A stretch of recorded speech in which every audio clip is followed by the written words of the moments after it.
আরবিরা কিভাবে গাজর দিয়ে গরুর মাংস রান্না করে খায় চলুন তাহলে ভিডিওটি আপনাদের সাথে শেয়ার করা যাক। ভিডিওটি শেষ পর্যন্ত দেখবেন, সাথেই থাকবেন। ফ্ল্যাশব্যাক।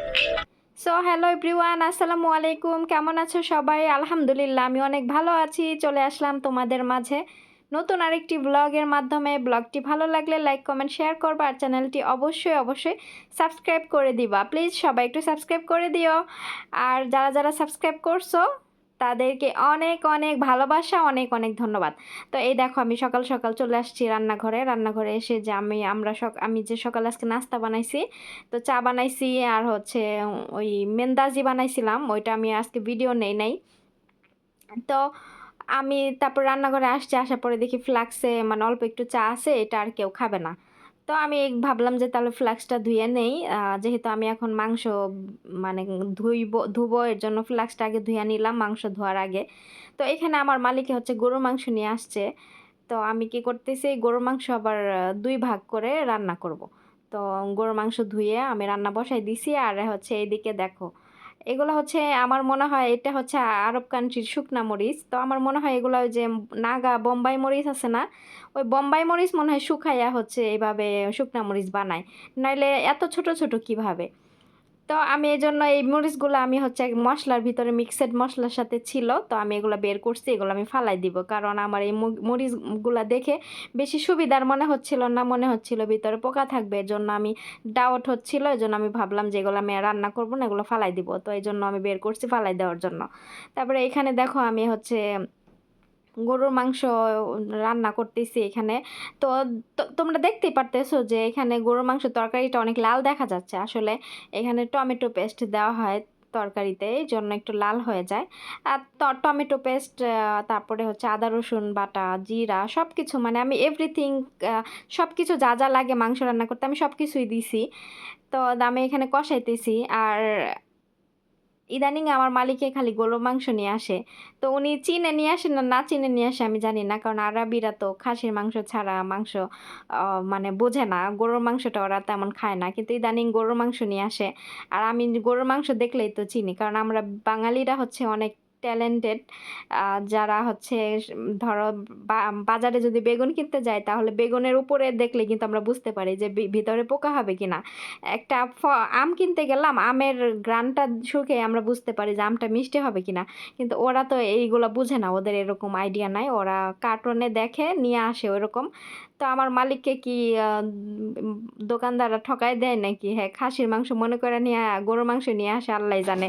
যাই হোক, আমি আর কিছু বলি না। আমার আবার ভাবলাম যে থাক, বললে আবার পরে চেঞ্জ করে নিয়ে যাবো, কারণ আমার গরুর মাংসই ভালো লাগে খাসির মাংসের থেকে। তা আমি আর কিছু বলি না, কিন্তু আমি তো বুঝি যে এটা হচ্ছে গরুর মাংস। এরপর সব শেষ হয়ে গেছে, ফল শেষ হয়ে গেছে। তো আমি আজকে মালটা আর হচ্ছে বেদেনা ফল কাটবো। আর এখানে আমার মালিকের কফির প্যাকেটে কফি একটাই ছিল, তো আমি ভাবলাম যে একটা কফির জন্য পুরো প্যাকেট বাজায় রেখে কি হবে। তো কফির ইটা আমি বাইর করে রাখলাম, আর প্যাকেটটা ফালাই দিলাম। আর দেখো এখানে যে আমি মাংস কষাইতেছি মানে অনেক কষাইতেছি আমি। কারণ ওরা তো আবার শক্ত শক্ত মাংস পছন্দ করে না, একদম মাংস নরম হতে হবে। তো এই জন্য আমি ওদের মতো করে কষাইতেছিলাম। আর এই দেখো ফেসাল, ফেসাল তো আমার কাছে থাকবেই, এটাই হচ্ছে কথা। ও হচ্ছে ওর মা আছে রুমে, ওর বাবা মা রুমে আছে, তারপর ও ওখানে থাকে না, ওর দরজা খুইলে আইসা পড়ছে রান্না করে। তো ও দাঁড়ায় আছে, ও আমার সাথে মানে ও আমার সঙ্গী আর কি, যেটা বলা যায়। আমি রান্না বান্না করলে সব যে কোনো কাজ করি, ও আমার সাথেই থাকে। ও আমার সঙ্গী আর কি বডিগার্ড, পাহারা দেয় আমাকে। তারপরে দেখো আমি মালটা আর হচ্ছে ফল কাইটা নিছি। তারপরে দেখো রান্না বান্না শেষ। তাও আজকে আমি হচ্ছে গরুর মাংস দিয়ে তাহতা রান্না করলাম গাজর দিয়ে।